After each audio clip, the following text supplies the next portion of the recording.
Photographers, I have two questions for you today. What if I were to re-photograph one of your photos and I altered it slightly and I sold it as mine? What would you feel about that? You probably would have nothing good to say about me. But alternatively, I pose you the question, how would you feel morally if you were to do that to me?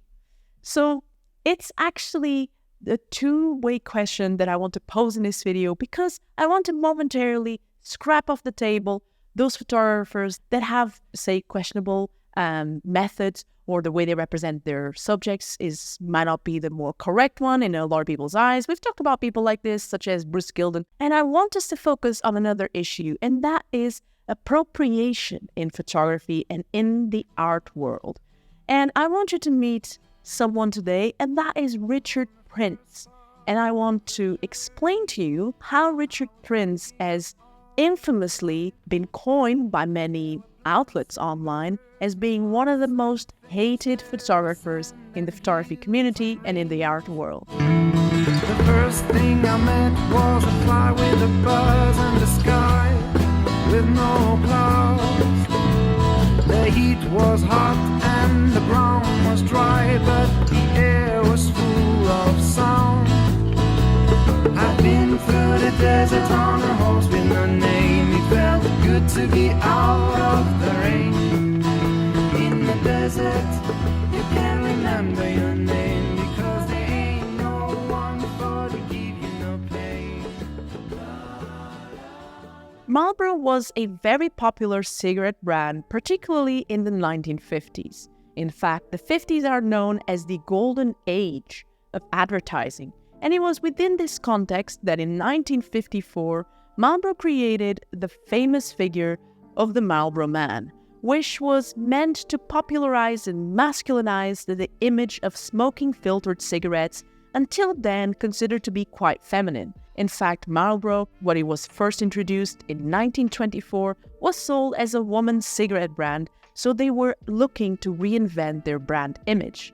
And while at first men were photographed in a variety of rugged scenarios, it was ultimately the idea of the smoking cowboy that worked better. And so naturally, Marlboro employed many photographers, amongst them Jim Brady, Sam Abel, and Norm Classen, who were amongst the principal photographers working for the Marlboro Man campaign that would go on to capture the mysterious essence of the Marlboro Man, roaming through the great American landscape.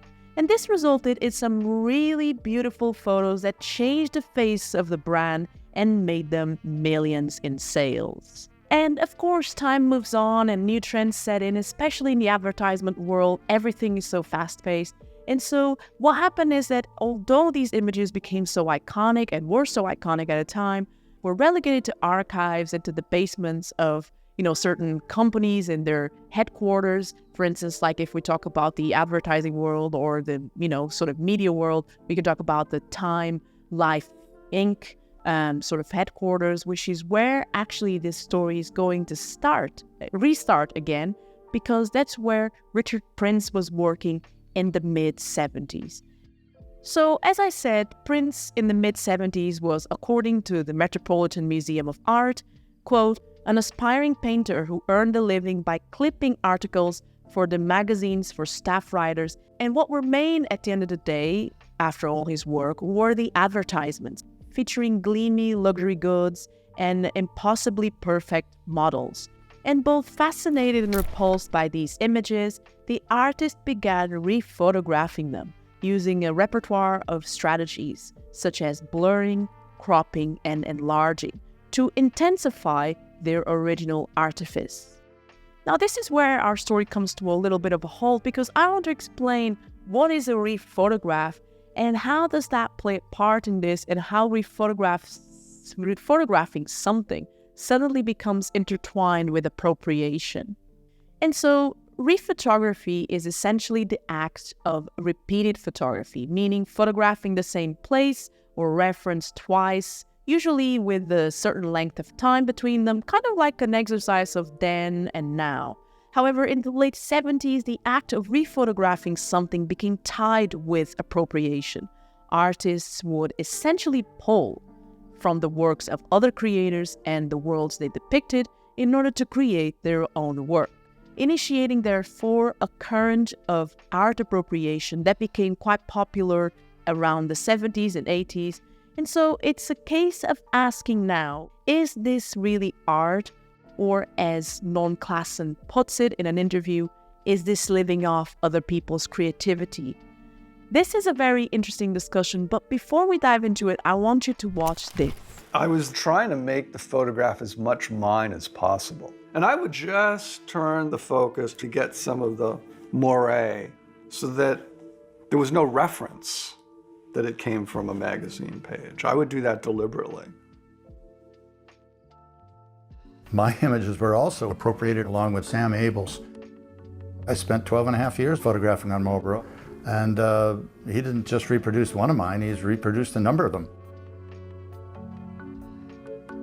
The curator that I talked to there was able to explain appropriation, but when I asked her how she would feel if it was her image, she grew quiet.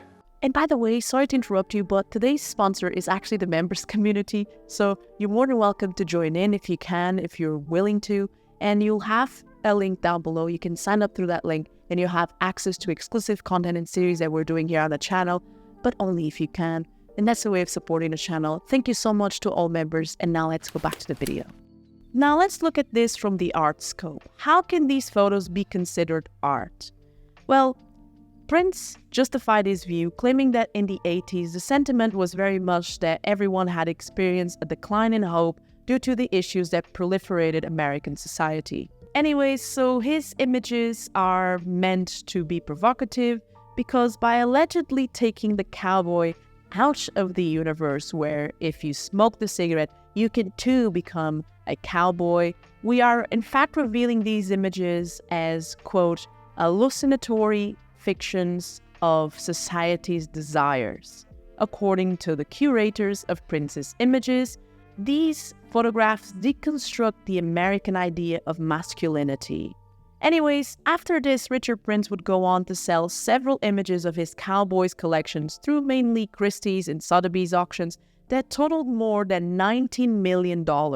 When asked if he ever thought of copyright, he said that he didn't because he didn't really know about law and copyright, and that back then, quote, he thought advertising was public domain. Now, if you're asking yourself, could these photographers not sue Prince for copyright infringement? Not really, because in their contracts with Philip Morris, they were hired for the job to create those images, but ultimately, Philip Morris would retain copyright. The only thing Prince can really be accused of is of not really recognizing the original authors of the works he appropriated from, and even that could only be done in the court of public opinion. However, this wasn't the only controversy tainting Prince's career. In March 2011, a U.S. district judge ruled against Prince and his representative galleries in the Patrick Carriou versus Richard Prince copyright infringement lawsuit, where the court found that Prince wrongly appropriated of 35 photos from Carriou's photo book, Yes, Rasta, and he was ordered to destroy paintings then worth millions. In 2014, Prince appropriated one of Emily Ratajkowski's Instagram posts without her consent and used it in an exhibition at the Gagosian Gallery in New York. And she eventually attended it and took a picture of herself in front of it and sold it as an NFT for $175,000, an act that she called the, quote, trolling of an art troll. And in 2016, photographers Donald Graham and Eric McNatt sued Prince for, guess what? Copyright infringement. And both cases were settled with damages awarded to both these photographers without any admission of infringement on Prince's part. So now that you know why Richard Prince has been awarded colloquially in the media and also in posting communities the title of the worst or most hated photographer in this case, I think it's easy to understand where the hate can come from. I think I can play a devil's advocate. And in the case of Marlboro, or the Marlboro photos, I can say that it is a bit of a gray line because unfortunately these photographers are paid to do a job and they don't own the copyright. So it would have been very different, I would say, if they did own the copyright. And the question I have for you is like, what do you think of this? In terms of, do you believe that these photographs are art? And how so? Or why not? And I'll give you what my honest thoughts are on this situation, because I actually have more questions than answers in this case. So on a closing note, I just want to say that I've been a student of photography for a great part of my adult life. And I feel like if you need to use many words and texts to explain concepts that the photograph supposedly represents or the piece of art represents, it's because it's probably not there. Photography is, or I believe it can be, a visual art. And different visual arts all converge to the same idea that they have the ability to communicate ideas, facts, feelings, and thoughts through images. So it is, therefore, the form of visual language. And looking at Prince's images, I genuinely fail to understand their intention. Maybe because I was born way after the 1980s, and maybe I'm lacking context that I don't have because of different life experiences, or maybe because my brain just simply doesn't meet the criteria of understanding needed for such a level of abstraction, or some will say pretentiousness. Maybe because people see what they want to see, and in some cases is just not there for some people. Which then, of course, infers the idea that art is subjective. But my question to you is the same question I pose to myself. If I invite you to my house, and on my walls there are different versions of the Untitled Cowboys that Richard Prince made, what are you going to infer? That I probably have an appreciation for the masculinity, the heroic sort of nature, and the Western memorabilia that it represents on a colloquial general level? Or are you going to take Prince's perspective? How effective is this as a work of art if it fails then to promote the very intention it allegedly stands for? And so, if art is meant to be timeless and transient, how can these be considered art? This is a special place.